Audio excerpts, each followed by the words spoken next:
ದಯವಿಲ್ಲದ ಧರ್ಮ ಯಾವುದಯ್ಯ, ದಯವೇ ಬೇಕು ಸಕಲ ಪ್ರಾಣಿಗಳಲ್ಲಿಯೂ, ದಯವೇ ಧರ್ಮದ ಮೂಲವಯ್ಯ ಎಂಬ ಹಿತವಚನವನ್ನು ನಾವು ನುಡಿಯುತ್ತಾ, ನಾನು ನಿಮ್ಮ ಪ್ರೀತಿಯ ಅನಿ ಮಂಗಳೂರು ಮಾಡುವ ನನ್ನ ಕರ್ನಾಟಕ ಜನತೆಗೆ ನಮಸ್ಕಾರಗಳು.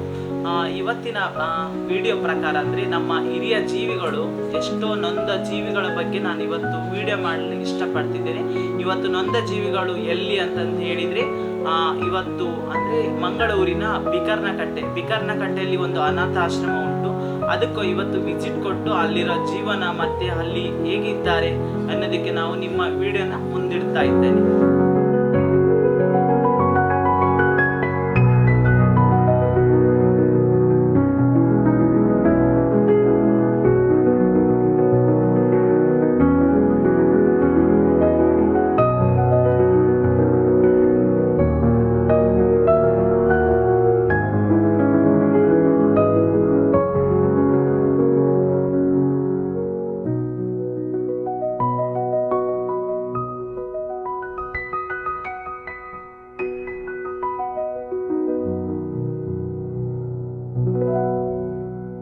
ನಮಸ್ತೆ ನನ್ನ ಕರ್ನಾಟಕ ಜನತೆಗೆ. ನೋಡಿ, ಇದೇ ಆಶ್ರಮದಲ್ಲಿ ಇವ್ರು ಕೂಡ ಕೈ ಇಲ್ಲಾರ್ದವ್ರು ಇದ್ದಾರೆ. ಯಾಕಂದ್ರೆ ಈ ಕೈ ಇಲ್ಲ ಅನ್ನೋ ಕಾರಣಕ್ಕೆ ಇವ್ರ ಮಕ್ಕಳು ಅಂದ್ರೆ ಇವ್ರ ಹೆಂಡತಿ ಮತ್ತೆ ಮಕ್ಕಳು ಮನೆಯಿಂದ ಆಚೆ ಹಾಕ್ತಾರೆ.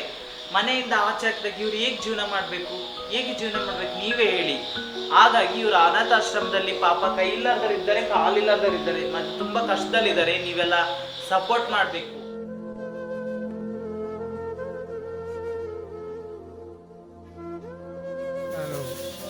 ಸದಾಶಿವ ಪೂಜಾರಿ, ನನ್ನವರು ಕಾರ್ಕಳ. ಸಾಧಾರಣ ಒಂದು 63 ವರ್ಷ ವಯಸ್ಸಾಗಿದೆ. ಈಗ ವಯಸ್ಸಾಗಿ ನನಗೆ ಏನಾದರೂ ಕೆಲಸ ಸಿಗ್ತದ ಅಂತ ನಾನು ಮಂಗಳೂರಿಗೆ ಬಂದಿದ್ದೆ. ಮಂಗಳೂರಿನಲ್ಲಿ ಸ್ವಲ್ಪ ಕೆಲಸಕ್ಕಾಗಿ ಅಲೆದಾಡಿ ನಂತರ ಮಂಗಳೂರಿನಲ್ಲಿರುವಾಗ ಇಲ್ಲಿ ಹತ್ತಿರದಲ್ಲಿ ಲಲಿತಾ ಗೀತಾ ಅನ್ನುವಂಥ ಆಶ್ರಮವಿದೆ ಎಂದು ನನಗೆ ಬೇರೆಯವರಿಂದ ತಿಳಿಯಿತು. ಆದ್ದರಿಂದ ಆ ಆಶ್ರಮದವರನ್ನು ಸಂಪರ್ಕಿಸಿ ನಾನು ಅಲ್ಲಿ ಸ್ವಲ್ಪ ತಂಗಿದ್ದೇನೆ ಮತ್ತು ಸ್ವಲ್ಪ ಆರಾಮವಾಗಿದ್ದೇನೆ, ತುಂಬ ಆರಾಮಾಗಿದ್ದೇನೆ, ಸ್ವಲ್ಪ ಗುಣಮುಖವಾಗಿದ್ದೇನೆ. ಅನಾರೋಗ್ಯವಿದ್ದ ಇದೀಗ ಬಹಳ ಸಂತೋಷದಲ್ಲಿದ್ದೇನೆ ಅಂತ ಹೇಳಲಿಕ್ಕೆ ಇಷ್ಟಪಡ್ತೇನೆ. ನಮಸ್ಕಾರ, ನನ್ನ ಹೆಸರು ಮಂಜುನಾಥ್ ಅಂತೇಳಿ. ನಾನು ದಾವಣಗೆರೆಯಿಂದ ಮಂಗಳೂರಿಗೆ ಬಂದೆ. ನಾನು ಕೆಲಸ ಹುಡುಕೊಂಡಿದ್ದಾಗ ನನಗಿಲ್ಲಿ ಸ್ವಲ್ಪ ಒಂದು ವಾರಗಟ್ಟಲೆ ನನಗೆ ಊಟ ಇಲ್ಲದೆ ಏನಿಲ್ಲದೆ, ನನ್ನ ಹತ್ರ ಅಮೌಂಟ್ ಇಲ್ಲದೆ ಏನಿಲ್ಲದೆ ನಾನು ಬಸ್ ಸ್ಟ್ಯಾಂಡಲ್ಲಿ ಕಾಯ್ತಾ ಇದ್ದೆ. ಬಸ್ ಸ್ಟ್ಯಾಂಡಲ್ಲಿ ಕಾಯ್ಬೇಕಾದ್ರೆ ನನಗೆ ಯಾರೋ ಹಿಂಗೆ ಲಲಿತಾ ಗೀತಾ ಅಂತೇಳಿ ಆಶ್ರಮದ್ದು ನಂಬರ್ ನನಗೆ ಕೊಟ್ಟರು. ಮತ್ತು ನನಗೆ ಫೋನ್ ಮಾಡಿ ಇದು ಮಾಡಿದ್ದಕ್ಕೆ ಅವರ ಬಸ್ ಸ್ಟ್ಯಾಂಡ್ ಕಡೆಗೆ ಬಂದಾಗ ನಾನು ಅವ್ರ ಜೊತೆಗೆ ಬಂದೆ. ಇಲ್ಲಿ ಆಶ್ರಮಕ್ಕೆ ಬಂದಾಗ ಲಲಿತಾ ಗೀತಾ ಅಂತೇಳಿ ಅವ್ರ ಆಶ್ರಮಕ್ಕೆ ಬಂದಾಗ ಇಲ್ಲಿ ಬಂದು ಸ್ವಲ್ಪ ದಿನಕ್ಕೆ ನನಗೆ ಹುಷಾರಿಲ್ದಂಗೆ ಆಯಿತು. ಮತ್ತು ವೆನ್ಲಾಕ್ ಹಾಸ್ಪಿಟ್ಲಿಗೆಲ್ಲ ನಾನು ಕರ್ಕೊಂಡೋಗಿ ತೋರಿಸಿ ಎಲ್ಲ ಇದು ಮಾಡಿದರೆ ಸ್ವಲ್ಪ ನನಗೆ ಟಿ ಬಿ ಇತ್ತು. 6 ತಿಂಗಳು ಟ್ರೀಟ್ಮೆಂಟ್ ಎಲ್ಲ ತಗೊಂಡು ನಾನು ಮತ್ತೀಗ ಭಾಳ ಹುಷಾರಾಗಿದ್ದೇನೆ. ಭಾಳ ಚೆನ್ನಾಗಿ ನೋಡ್ಕೊತಿದ್ದಾರೆ, ಭಾಳ ಆರೋಗ್ಯವಾಗಿದ್ದೇನೆ.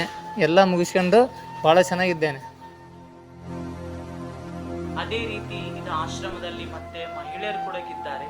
ಅವ್ರನ್ನು ಕೂಡ ಮಾತಾಡಲು ನಾವು ಪ್ರಯತ್ನ ಮಾಡೋಣ. ಅಮ್ಮ ನಮಸ್ತೆ. ಎಲ್ಲಿ ಊರಮ್ಮ? ಇಲ್ಲಿ ಮಂಗಳೂರವರ? ನಿಮ್ಗೆ ಮಕ್ಕಳು ಯಾರಿಲ್ಲ. ಯಾರಿಲ್ಲ, ಅಕ್ಕಪಕ್ಕದವರು ಕಲ್ತಿ ಒಳ್ಳೆ ನೋಡ್ತಾರೆ. ಜೊತೆಗೆ ಇನ್ನೊಂದು ವಿಚಾರ ಹೇಳ್ಬೇಕಂತಂದ್ರೆ, ಇವರು ಮೂರು ಜನ ಅಂದ್ರೆ ಫಸ್ಟ್ ಇವರು ರೋಗಿಯಾಗಿ ಬಂದಿರೋದಂತ. ಫಸ್ಟ್ ಆಶ್ರಮಕ್ಕೆ ಇವ್ರು ರೋಗಿಯಾಗಿ ಬಂದಿರೋದು. ಅಂದ್ರೆ ತುಂಬಾ ಕಷ್ಟದಂದ್ರೆ ನೆಡ್ಲಾರ್ದಂತ ಪರಿಸ್ಥಿತಿಯಲ್ಲಿ ಇವರು ಬಂದಿರೋದು. ಇವರೆಲ್ಲ ಇಲ್ಲೇ ಗುಣಮುಖರಾಗಿ ಮತ್ತೆ ಇಲ್ಲೇ ಕಾರ್ಯ ನಿರ್ವಹಿಸ್ತಾ ಇದ್ದಾರೆ. ಅಂದ್ರೆ ಇಲ್ಲಿ ಎಷ್ಟೋ ಜನಗಳು ಅನಾಥಾಶ್ರಮದೆಲ್ಲ ಬಂದವರಿಗೆ ಇವರೇ ಒಂದು ನೋಡ್ಕೊಳ್ಳೋಕ್ಕೆ ಪ್ರಯತ್ನ ಮಾಡ್ತಿದ್ದಾರೆ. ಅವ್ರನ್ನ ಕೂಡ ಈಗ ನಾವು ಮಾತಾಡಲು ಪ್ರಯತ್ನ ಮಾಡೋಣ. ನಮಸ್ತೆ ಅಂಕಲ್, ನಿಮ್ದು ಅನಾಥಾಶ್ರಮಕ್ಕೆಲ್ಲ ಬರ್ತಾ ಇದ್ರಲ್ಲ, ಹೇಗೆ ಆಯ್ತು? ನಮಗೆ ಇಲ್ಲಿ ಬಂದು ನಾನೊಂದು 6 ತಿಂಗಳ ಹಿಂದೆ ನಾನು ಈ ಆಶ್ರಮಕ್ಕೆ ಬಂದಿದ್ದೆ. ಈಗ ಒಂದು 3 ತಿಂಗಳ ಚೇತರಿಕೆಯಿಂದ ನಾನು ಇಲ್ಲಿ ನಿಂತು ಇಲ್ಲಿ ಒಂದು ಚಾಲಕ ವೃತ್ತಿಯನ್ನು ನನ್ನ ಇವರೊಂದಿಗೆ ಹಂಚಿಕೊಂಡು ಇಲ್ಲಿ ಒಂದು ಚಿಕ್ಕ ಪುಟ್ಟ ಕೆಲಸದೊಂದಿಗೆ ನನ್ನ ಸೇವೆಯನ್ನು ಮುಂದುವರಿಸುತ್ತಾ ಹೋಗಿದ್ದೇನೆ.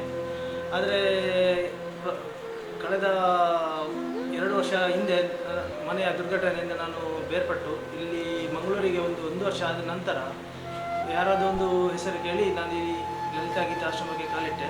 ಇಲ್ಲಿ ಅವರ ಒಡನಾಟದಿಂದ ನಮ್ಮ ಜೀವನದ್ದು ಇದಾಗಿದ್ದ ನನ್ನ ಪರವಾಗಿ ಮತ್ತು ಇವರಲ್ಲಿ ಲಲಿತಾ ಗೀತಾ ಆಶ್ರಮಕ್ಕೆ ಅನಂತ ಧನ್ಯವಾದಗಳು. ನೀವು ಅಂತ ನನ್ನ ಹೆಸರು ಉಲ್ಲಾಸ್ ಅಂತ. ನಾನು ಸುಮಾರು 1 ವರ್ಷ ಆಯಿತು ಇಲ್ಲಿ ಬಂದು. ಇದು ಚೇತರಿಕೆ ಕಂಡು ಒಂದು 9 ತಿಂಗಳಾಗ್ತಾ ಬಂದಿದೆ. ತದನಂತರ ನಾನು ಇಲ್ಲಿ ಸೇವೆ ಸಲ್ಲಿಸ್ತಾ ಇದ್ದೇನೆ. ರೋಗಿಗಳನ್ನು ನೋಡ್ತಾ ಇದ್ದೇನೆ, ಚಿಕ್ಕ ಪುಟ್ಟ ಕೆಲಸಗಳನ್ನು ಮಾಡ್ತೇನೆ, ಮತ್ತು ಅಕೌಂಟ್ಸು ಅದೆಲ್ಲ ನೋಡ್ತಾ ಇದ್ದೇನೆ. ಹಾಗೆ ಹೀಗೆ ಅಂತ ಈಗ ಒಳ್ಳೆ ಕೆಲಸವನ್ನು ಮಾಡ್ತಾ ಇದ್ದೀನಿ. ನಮಸ್ತೆ ಅಕ್ಕ. ನಮಸ್ತೆ. ನೋಡಿ, ಈ ಅನಾಥಾಶ್ರಮಕ್ಕೆ ಕಾರಣ ಆಗಿರೋಕತ್ರಂದ್ರೆ ಇವ್ರು ಅಕ್ಕ ತಂಗಿ ಅಂದ್ರೆ ಲಲಿತಾ ಮತ್ತೆ ಗೀತಾ, ಇವರೇ ಆಶ್ರಮನ ನಡೆಸ್ತಾ ಇದ್ದಾರೆ. ಈಗ ಬನ್ನಿ ಅವ್ರ ಜೊತೆ ಮಾತಾಡೋಣ ಅಂತ. ಅವ್ರದ್ದು ಕಷ್ಟ ಏನು, ಆಶ್ರಮ ನಡೆಸ್ತಾ ಇದ್ದಾರಲ್ಲ ಅದ್ರದ್ದು ಸ್ವಲ್ಪ ಡೀಟೇಲ್ಸ್ ಎಲ್ಲ ಕಲೆಕ್ಟ್ ಮಾಡೋಣ. ಅಕ್ಕ ನಮಸ್ತೆ. ಅಕ್ಕ ನಿಮ್ಮ ಹೆಸರು? ಲಲಿತಾ. ನಿಮ್ದು ಊರಕ್ಕ? ಊರು ಕುಲಶೇಖರವೇ. ಕುಲಶೇಖರ. ನಾನು ಹೋಮ್ ನರ್ಸ್ ಕೆಲಸ ಮಾಡ್ತಿದ್ದೆ. ಕೆಲಸ ಮಾಡ್ತಾ ಇರಬೇಕಾದ್ರೆ ನನಗೆ ತುಂಬ ಥರ ಈ ಒಂಥರ ಕಷ್ಟದಲ್ಲಿ ಇರೋ ಥರ ಜನರನ್ನು ನಾನು ನೋಡ್ತಾ ಇದ್ದೆ. ಕಷ್ಟ ಅಂದರೆ ಯಾವ ಥರ ಅಂದರೆ ಮಕ್ಕಳು ತಂದೆ ತಾಯಿಯನ್ನು ನೋಡೋದಿಲ್ಲ. ಅಂಥ ತಂದೆ ತಾಯಿ ಪ್ರಾಯ ಆಗಿದೆ. ಪ್ರಾಯ ಆದ ಸಮಯದಲ್ಲಿ ಅವರಿಗೆ ದುಡಿಲಿಕ್ಕೆ ಆಗೋದಿಲ್ಲ. ಒಂದೊಂದು ಕಷ್ಟದಲ್ಲಿ ಒಂದೊಂದು ಥರದ ರೋಗದಲ್ಲಿ ಇದ್ದಾರೆ. ಕುಟುಂಬ ಬಿಟ್ಟು ಪ್ರಾಯ ಆಗಿದೆ. ಮತ್ತೊಂದು ಕೂತ್ಕೊಳ್ಳಿಕ್ಕೆ ಮನೆ ಇಲ್ಲ, ವ್ಯವಸ್ಥೆ ಸರಿ ಇಲ್ಲ. ಅಂಥ ಸಮಯದಲ್ಲಿ ಕೆಲವರನ್ನು ನಾನು ತುಂಬ ಗಮನಿಸಿದ್ದೇನೆ. ಆ ಸಮಯದಲ್ಲಿ ನಾನು ಕೆಲವರನ್ನು ನೋಡುವಾಗ ನಾನು ಮನೆಯಲ್ಲಿ ತಂದು ನೋಡ್ತಾ ಇದ್ದೆ ಅಂಥ ಪೇಷಂಟಿಗೆ. ನನ್ನ ಕೈಲಾದ ಒಂದು ಊಟಕ್ಕೆ ಸಹಾಯ ಮಾಡುವಂಥದ್ದು, ಆ ಥರ ಒಂದು ಸಹಾಯ ಮಾಡ್ತಾ ಬರುವಾಗ ನಮ್ಮ ಮನಸ್ಸಿಗೆ ಅನಿಸಿತು, ಒಂದು ಆಶ್ರಮ ಮಾಡಿದರೆ ಇಂಥವರಿಗೆ ಒಂದು ಮನೆಯಾಗೆ ನಿಲ್ಲಿಸಿ ಅವರಿಗೆ ಒಂದು ಊಟದ ವ್ಯವಸ್ಥೆ ಮಾಡಿ ಒಂದು ಅನುದಿನವೂ ನಾವು ನೋಡಿಕೊಳ್ಳುವಾಗ ಅವರೊಂದು ರೋಗದಿಂದ ಬಿಡುಗಡೆ ಆಗ್ಬೋದು, ಒಂದು ಕುಟುಂಬಕ್ಕೆ ಹೋಗ್ಬೋದು, ಮತ್ತು ಅವರಿಗೆ ಒಂದು ಮನೆಗೆ ಹೋಗಿ ಮಕ್ಕಳೊಟ್ಟಿಗೆ ಜೀವಿಸುವಂಥದ್ದನ್ನು ನಾವು ಒಂದು ಕಾರ್ಯ ಮಾಡಬೇಕು ಅಂತ ಕತ್ತಲಿಂದ ಬೆಳಕಿನೆಡೆಗೆ ತರುವಂಥದ್ದು. ಹಾಗೆ ನಾವು ನಮ್ಮ ಕೈಲಿ ಸ್ವಲ್ಪ ಜನಕ್ಕೆ ನೋಡಲಿಕ್ಕೆ ಎಷ್ಟು ಆಗ್ತದೆ ಅಷ್ಟು ನಾವು ಪ್ರಯತ್ನ ಪಡುವಂತ ಹೋಗುವಾಗ ನಮ್ಮ ಕೈಲಿ ಈಗ 40 ಜನರು ಸಿಕ್ಕಿದ್ದಾರೆ. 40 ಜನ ಬಂದಿದೆ. ನಾವು ಸ್ವಲ್ಪ ಜನ ಅಂತ ಕರ್ತಂದ್ರೂ ಸಹ ಇಲ್ಲಿ ಆಶ್ರಮ ಹುಡ್ಕೊಂಡು ಬಂದಂಥವ್ರು ಈಗ ತುಂಬ ಜನ ಇದ್ದಾರೆ. ಇವರು ಈಗಾಗಲೇ 40 ಜನ ಇದ್ದಾರೆ. ಇವರಿಗೆ ಅನುದಿನದ ಆಹಾರದ ಸ್ವಲ್ಪ ಕೊರತೆ ಇದೆ. ಬೆಳಿಗ್ಗೆ ಮಧ್ಯಾಹ್ನ ಸಂಜೆ ರಾತ್ರಿ ಎಲ್ಲ ಇವರಿಗೆ ಬಟ್ಟೆ ಮತ್ತು ಅಂತ ಎಲ್ಲ ಥರದ ವ್ಯವಸ್ಥೆ ನಾವು ಇಲ್ಲಿ ಇರೋದು ಬಾಡಿಗೆಗೆ ಆಶ್ರಮದಲ್ಲಿ. ಸೊ ಹೀಗೆ ಎಲ್ಲ ಥರದ್ದು ಒಂದು ವ್ಯವಸ್ಥೆ ಆಗಬೇಕು. 40 ಜನ ಅಂತ ಹೇಳುವಾಗ ಮನೇಲಿ 4-5 ಜನ ಇರುವಾಗಲೇ ಸ್ವಲ್ಪ ಕಷ್ಟ ಆಗುತ್ತೆ ನೋಡ್ಕೊಳ್ಳಿಕ್ಕೆ. ಆದರೆ 40 ಜನರನ್ನು ನಾವು ಒಂದು ಹೆಣ್ಮಕ್ಳಾಗಿ ನಾವು ನೋಡ್ತಾ ಇದ್ವಿ. ಹಾಗೆ ಕರ್ನಾಟಕದ ಜನತೆ ಮತ್ತು ನಿಮ್ಮೆಲ್ಲರ ಸಹಾಯ ಬೇಕು. ಖಾಲಿ ನಮಗೋಸ್ಕರ ನಾವು ಕೇಳ್ಕೊಳ್ತಾ ಇಲ್ಲ. ಇಲ್ಲಿರುವಂಥ ಎಷ್ಟೋ ಬಡ ಕುಟುಂಬದಿಂದ ಕಷ್ಟದಲ್ಲಿ, ರೋಗದಲ್ಲಿ, ಸಮಸ್ಯೆಗಳ ಮಧ್ಯದಲ್ಲಿ ತುಂಬ ಬಳಲ್ತಾ ಇದ್ದಾರೆ. ಅವರಿಗೋಸ್ಕರ ಅವರು ರೋಗಿಗಳಂತ ಹೇಳೋದಕ್ಕಿಂತ ಆ ರೋಗದಿಂದ ಹೊರಗೆ ತರುವ ಒಂದು ಪ್ರಯತ್ನದಲ್ಲಿ ನಾವಿದ್ದೇವೆ. ಹಾಗೆ ನಿಮ್ಮೆಲ್ಲರ ಸಹಾಯ ನಮಗೆ ಬೇಕು ಅಂತ ನಾನೊಂದು ನಿಮ್ಮನ್ನು ಸಣ್ಣದಾಗಿ ಕೇಳ್ಕೊಳ್ತಾ ಇದ್ದೇನೆ. ತುಂಬ ರಿಕ್ವೆಸ್ಟ್ ಕೂಡ ಮಾಡ್ಕೊಳ್ತಾ ಇದ್ದೇನೆ.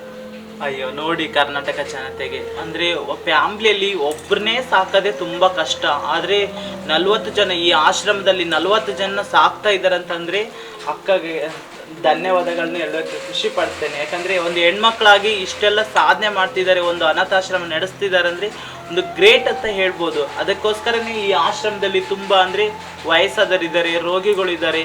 ಅವರಿಗೆ ನಿಮ್ಗೆ ಎಷ್ಟು ಸಹಾಯ ಆಗುತ್ತೋ ಅಷ್ಟು ಸಹಾಯ ಮಾಡಿ. ನನ್ನ ಯೂಟ್ಯೂಬ್ ಚಾನಲಲ್ಲಿ ಇವ್ರದ್ದು ಎಲ್ಲ ಇದು ಹಾಕಿರ್ತೇನೆ, ಅಂದರೆ ಇವ್ರದ್ದು ಡೀಟೇಲ್ಸ್ ಎಲ್ಲ ಕೊಟ್ಟಿರ್ತೇನೆ. ಸ್ವಲ್ಪ ಇವ್ರಿಗೆ ಏನಾದರೂ ದಾನಿಗಳು ಹೆಲ್ಪ್ ಮಾಡಿದರೆ ಅವರೊಂದು ಖುಷಿ ಪಡ್ತಾರೆ. ದೇವರ ಆಶೀರ್ವಾದ ನಿಮ್ಮ ಮೇಲೆ ಯಾವತ್ತೂ ಇರುತ್ತೆ ಅಂತ ನಾನು ಹೇಳಕ್ಕೆ ಇಷ್ಟಪಡ್ತೇನೆ. ಈ ಆಶ್ರಮದಲ್ಲೆಲ್ಲ ಹಿರಿ ಜೀವಗಳಿದ್ದಾರೆ. ಅವ್ರವ್ರ ಕಥೆಗಳೆಲ್ಲ ಫಸ್ಟ್ ಹೇಳಿ. ನಿಮ್ಮ ಹತ್ರ ಆಶ್ರಮಕ್ಕೆ ಬಂದಿರ್ತಾರಲ್ಲ, ಅವ್ರ ಸ್ಟೋರಿ ಬಗ್ಗೆ ನೀವೇನಾದರೂ ಹೇಳ್ತೀರಾ? ಹೌದು, ಖಂಡಿತವಾಗಿ. ಇವರು ಕೃಷ್ಣ ಅಂತೇಳಿ, ಇವರು ಮೂಲತಃ ಚಿಕ್ಕಮಂಗ್ಳೂರವರು. ಅವರು ಇಲ್ಲಿ ಅವರೇ ನಡ್ಕೊಂಡು ಬಂದಿದ್ದಾರೆ. ದೊಡ್ಡ ಒಳ್ಳೆ ಕಾರ್ಯನೇ ಮಾಡ್ತಾ ಇದ್ದೀರಾ. ನಿಮಗೆ ದೇವರ ಆಶೀರ್ವಾದ ಇರ್ಲಿ ಅಂತ ಕೂಡ ನನ್ನಲ್ಲಿ ಕೂಡ ಬೇಡ್ಕೊಳ್ತೇನೆ. ನೀವು ಯಾವಾಗಲೂ ಇದೇ ಥರನೇ ಸುಖವಾಗಿ ಬಾಳಿ ಎಷ್ಟೋ ಜನಗಳಿಗೆಲ್ಲ ನೆರಳಾಗಿದ್ದೀರಾ. ತುಂಬ ಚೆನ್ನಾಗಿ ಬಾಳಿ ಅಂತ ನನ್ನ ಆಸೆಗಳಿಗೆ ಹಾರೈಸ್ತಾ ಇದ್ದೀನಿ. ಇನ್ನು ಮುಂದೆ ಸಹ ಎಷ್ಟೋ ಜನರು ಕತ್ತಲೆಯಲ್ಲಿದ್ದಾರೆ. ಮನೆ ಇಲ್ಲದೆ, ಬಸ್ ಸ್ಟ್ಯಾಂಡಲ್ಲಿ ಬಟ್ಟೆ ಇಲ್ಲದೆ, ಆಹಾರ ಇಲ್ಲದೆ ಅನಾರೋಗ್ಯದಲ್ಲಿ ಬಳಲ್ತಾ ಇದ್ದಾರೆ. ಅವರನ್ನು ಕತ್ತಲಿಂದ ಬೆಳಕಿನೆಡೆಗೆ ತರುವ ಒಂದು ಒಳ್ಳೆ ಕೆಲಸ ಮಾಡ್ತಾ ಇದ್ದೇವೆ. ಒಳ್ಳೆ ವಿಚಾರ ಅಕ್ಕ. ಒಂದು ಕತ್ತಲೆ ಜೀವನ ಇದ್ದವರಿಗೆಲ್ಲ ಒಳ್ಳೆ ಬೆಳಕು ಜೀವನವನ್ನೇ ಕೊಡ್ತಾ ಇದ್ದಾರೆ. ಇವರಿಗೆ ಯಾವಾಗಲೂ ದೇವರ ಆಶೀರ್ವಾದ ಇರಲಿ ಅಂತ ಕೂಡ ನನ್ನ ಆಸೆ.